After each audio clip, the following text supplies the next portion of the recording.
Bueno compañeros, el día de hoy vamos a ver las diferentes formas de representación de las señales de tiempo discreto.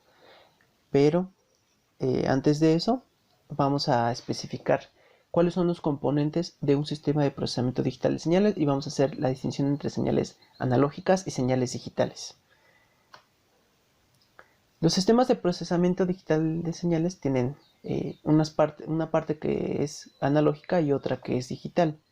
Entonces, como ya vimos, es necesario, para evitar el fenómeno de aliasing, el traslape de espectros, vamos a utilizar un filtro pasabajas para así delimitar en banda las señales que vamos a procesar. Entonces, antes de hacer cualquier procedimiento de muestreo o de conversión analógica a digital, vamos a utilizar un filtrado para evitar este fenómeno.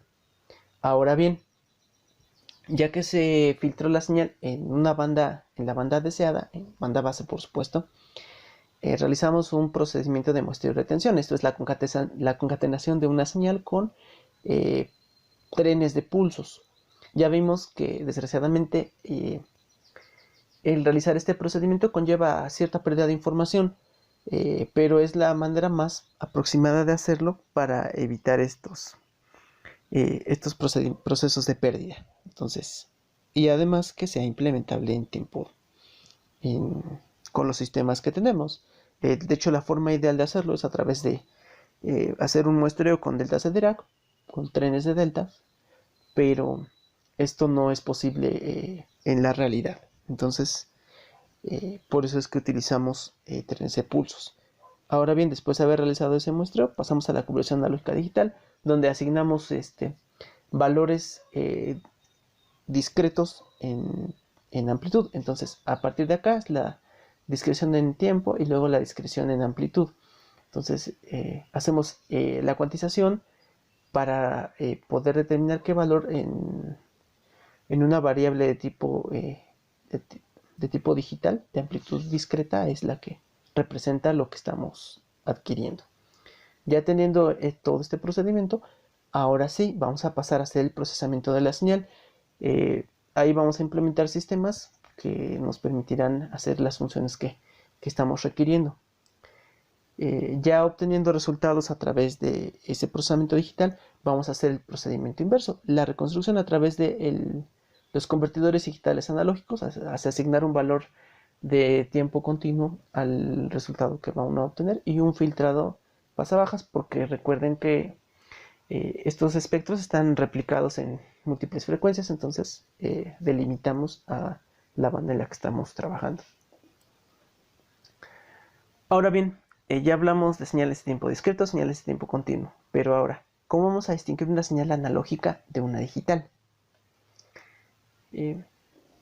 Vamos a hablar de una señal analógica cuando ésta sea de amplitud continua y en tiempo continuo, que es lo que trabajamos comúnmente. Cuando pasamos a una señal digital, vamos a tener una señal que sea de tiempo discreto y de amplitud discreta. De tiempo discreto porque es parte del procedimiento que hacen el proceso de muestreo y el procedimiento de cuantización asigna un valor aproximado a nuestra señal que estamos trabajando. Entonces, al tener una representación con un número finito de números, es como tenemos una representación de amplitud discreta. Recordarán que si utilizamos números reales, lo que sucede es que entre dos números reales existe una cantidad infinita de números, cosa que no ocurre en los temas tiempo discreto por la resolución. Ya dependiendo de si utiliza uno números enteros o números de punto flotante, va a haber una cierta precisión que es la que nos va a delimitar la capacidad para representar esos números, y entonces quedan de amplitud discreta. También existen, durante el procedimiento de conversión analógica a digital, existen un intervalo de tiempo donde las señales van a ser de tiempo discreto y de amplitud continua. Solamente hasta que se realiza la cuantización es cuando pasamos a esta región donde tanto en tiempo como en amplitud son señales discretas. Ahora bien, Vamos a analizar un poco propiedades de las señales de tiempo discreto. La forma de representar señales de tiempo discreto es a través de la secuencia. La secuencia es una representación matemática x de n, donde n es un elemento entero. Entonces, recordaremos que los números enteros son todos los números naturales, o sea, el 0 hasta el infinito, enteros. Bueno, que no sean números racionales, sus inversos aditivos y el 0. Ahora bien, ¿cuáles son las formas de representación de estas secuencias? La primera de ellas es a través de la llamada secuencia explícita. En estas secuencias vamos a abrir una llave y vamos a escribir los números que conforman a la secuencia. La flecha que está aquí nos va a indicar en qué momento n vale 0. Entonces, x de 0 en este caso sería 0. X de 1 es 1, x de 2 es 2, x de menos 1 es 1, x de menos 2 es 2. Las secuencias explícitas pues obviamente nos sirven para secuencias, para cuando las secuencias son con un número pequeño de elementos.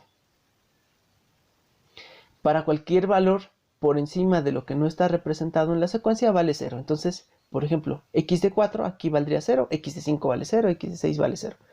Igual, x de menos 4 es 0, x de menos 5 es 0 y hasta el infinito. Entonces, solamente los números que se representen dentro de la secuencia tienen este valor, los demás son 0. La otra manera es a través de expresiones matemáticas, utilizando las funciones que ya conocemos. Por ejemplo, esta x de n seno de omega n. Entonces, evaluamos, tomamos n, lo multiplicamos por omega y utilizamos la función seno. Igual acá, tomamos n, tomamos el número a, lo elevamos a la n y lo multiplicamos por este u de n, que es un escalón. El u de n es, para n mayor o igual que 0 vale 1 y para n menor que 0 vale 0. Aquí también nos sirve, obviamente, expresarla como funciones a trozos. Esta función se puede expresar de esta manera: xn a la n, n mayor que 0 o 0 n menor que 0. Si se fijan, esta y esta son la misma secuencia, pero están representadas de forma diferente. Ahora bien, aquí tenemos una expresión x de n igual a delta de n. A diferencia de la delta de Dirac, que es una función de tiempo continuo, donde la delta de Dirac es delta de t igual a infinito en n igual a 0 y 0 en n diferente de 0. Aquí vamos a utilizar otra función que se llama delta de Kronecker. La delta de Kronecker es delta de n es igual a 1 para n igual a 0 y 0 para n diferente de 0. ¿Por qué utilizamos esto? Para que tanto esta función como la delta de Dirac cumplan funciones que son análogas.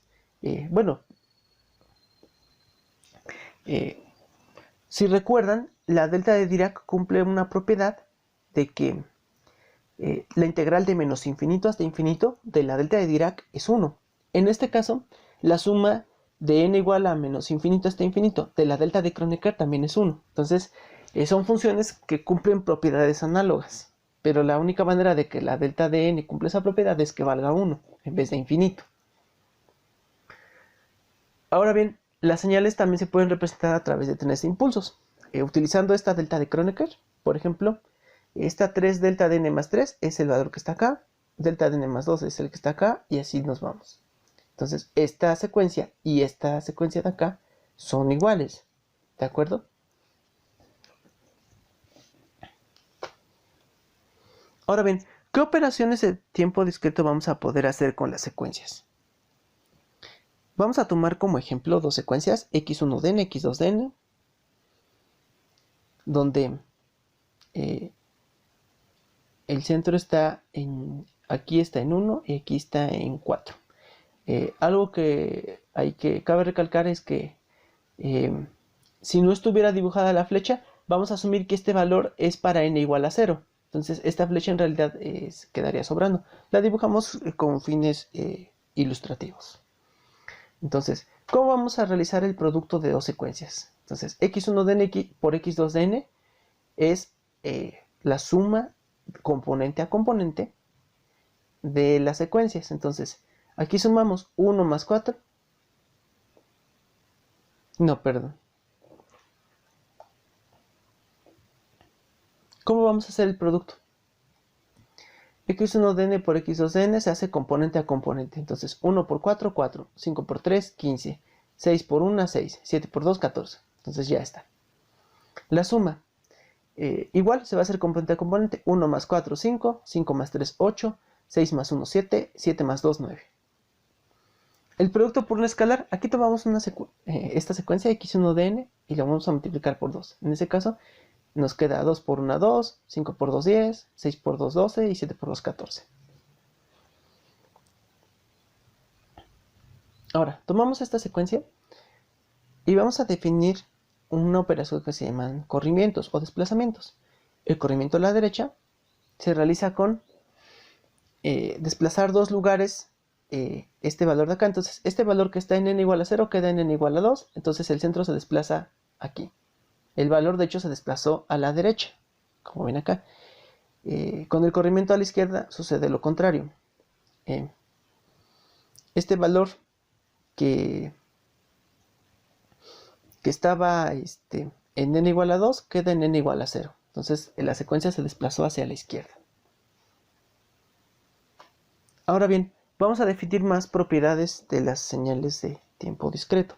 La simetría par ocurre para cuando el valor de la secuencia x de n es igual a x de menos n. Entonces hay una simetría respecto al eje de las ordenadas. Por ejemplo, x de 1 es igual que x de menos 1, o x de 3 es igual a x de menos 3. La simetría impar ocurre respecto al eje de las abscisas. X de menos n es igual a menos x de n. ¿Cuándo vamos a tener una secuencia infinita o una infinita? Cuando las secuencias están delimitadas por valores n1 y n2 y a partir de números entre n1 y n2 vale 0, o entre n2 e infinito vale 0, entonces es una secuencia finita. Cuando no ocurre esto, es una secuencia infinita. Técnicamente, pues aunque si ponemos puros ceros, pues sigue siendo una secuencia finita, pero si existe unos valores donde podamos contener nuestra secuencia y de ahí para allá vale 0, pues vamos a decir que es finita. Ahora la periodicidad se cumple cuando la señal se repite con un factor n, o sea, x de n es igual a x de n más n con n entero. Entonces, por ejemplo, si x de 1 es igual que x de 4, y así podemos irlo evaluando, entonces ahí vamos a obtener periodicidad. Aquí hay un tema bastante relevante que debemos tratar. Suena un poco antinatural respecto a lo que hemos analizado, pero no todas las señales sinusoidales son periódicas, las de tiempo discreto. ¿Cómo vamos a determinar si una señal sinusoidal de tiempo discreto es periódica? Las señales sinusoidales de tiempo discreto tienen la forma a coseno de 2pi f0n más phi. Phi es la fase, el argumento de la señal es 2pi f0n, donde n es la variable de tiempo discreto y f0 es la frecuencia a la que se repite. Entonces esta va a ser periódica, es decir, que para un valor n mayor que 0, n mayúscula mayor que 0, x de n toma el valor de x de n más sn mayúscula. Se va a cumplir la periodicidad cuando f0 sea un número racional, es decir, si lo vamos a poder expresar como un cociente de números enteros. El periodo fundamental va a ser este n mayúscula sobre m sobre f0, entonces vamos a tener que hallar este valor y que este número sea un número racional. ¿Cómo vamos a distinguir un número racional de uno irracional? Pues obviamente las constantes, los decimales no periódicos son los que cumplen que son números irracionales. Normalmente las constantes como la sección áurea, o sea el número phi, el número exponencial, el número pi, estos son números irracionales. Entonces, cuando podamos expresar este n como un cociente de números enteros, o un número es decir, un número racional, es cuando vamos a obtener esa periodicidad. Las señales sinusoidales con frecuencias separadas por múltiplo de 2pi son idénticas. Esto es porque podemos separar el argumento de la señal, y acuérdense que como la señal coseno es periódica, entonces vamos a poder separarlas de esta manera. Entonces esto tiene como consecuencia que las señales de tiempo discreto con tasa de oscilación más alta ocurren cuando f0 es un medio o es menos un medio. Esa es la consecuencia. Entonces, cuando tenemos señales donde f0 es mayor que un medio, vamos a poder separarlas como una frecuencia de 2πn, la vamos a quitar y entonces el argumento se vuelve el mismo. Muy bien, vamos a probar en un ejemplo práctico si una señal sinusoidal es de tiempo es periódica. Acá tenemos un pequeño ejemplo. Determine si la señal es una secuencia periódica y Y es su periodo fundamental. Entonces, vamos a tomar, por ejemplo, 2πn sobre 9. Entonces, el periodo fundamental de estas señales vamos a poderlo separar de la forma coseno de 2pi por f0n más phi, donde phi en este caso valdría 0. Entonces, separamos este valor f0, 1 sobre 9, y entonces lo vamos a igualar a m sobre n mayúscula. Entonces, m sobre n es 1 noveno. Entonces, n, el periodo fundamental, sería 9. Entonces, esta señal sí es periódica. La siguiente que está acá, vamos a evaluarla con el mismo procedimiento, donde la expresamos de esta manera: coseno de 2pi, 1 sobre 9pi, lo estamos separando acá. Entonces, este pi con este pi, este está en el numerador y está en el denominador. Entonces se cancela y queda 2 novenos y aquí queda n, arriba. Entonces, ya que obtuvimos esto, agarramos f0, que sería 1 sobre 9pi, y lo ponemos, y no es un número racional porque estamos dividiendo por un número irracional. Entonces, esta no es periódica. ¿De acuerdo? ¿Cómo se ve reflejado esto? Tenemos que atinarle a un número, este n. Recuerden que la operación de cerradura para los números racionales está definida. Entonces,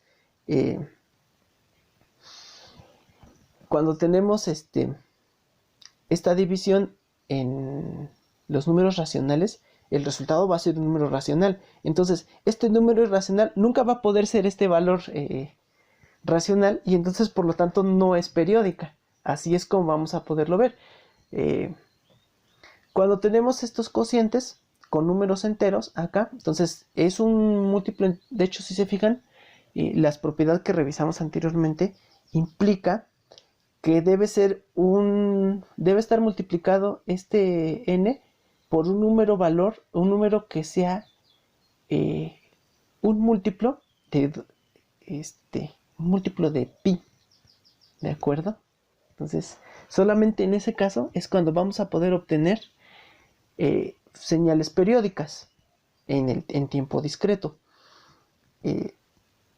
Entonces, así es como vamos a probar las propiedades de periodicidad de las señales sinusoidales en tiempo discreto. Entonces, recordémoslo, no todas las funciones de tipo sinusoidal son periódicas en tiempo discreto.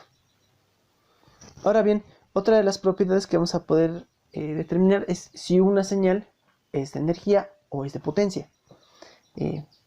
Tal y como se ve en algunos cursos de telecomunicaciones, cuando podemos hacer un compendio de toda la energía que se transmite de menos infinito a infinito, es una señal de energía. Entonces, la energía de esta señal es n igual a menos infinito a infinito de x de n en valor absoluto elevado al cuadrado. Tomamos nuestra secuencia, elevamos al cuadrado y sumamos todos los valores para los que es válida la señal. Cuando tenemos señales que se prolongan para un periodo infinito de tiempo, una secuencia infinita, vamos a poder hallar intervalos de tiempo donde vamos a hacer este compendio. Entonces ahí estaremos calculando la potencia para un intervalo de tiempo.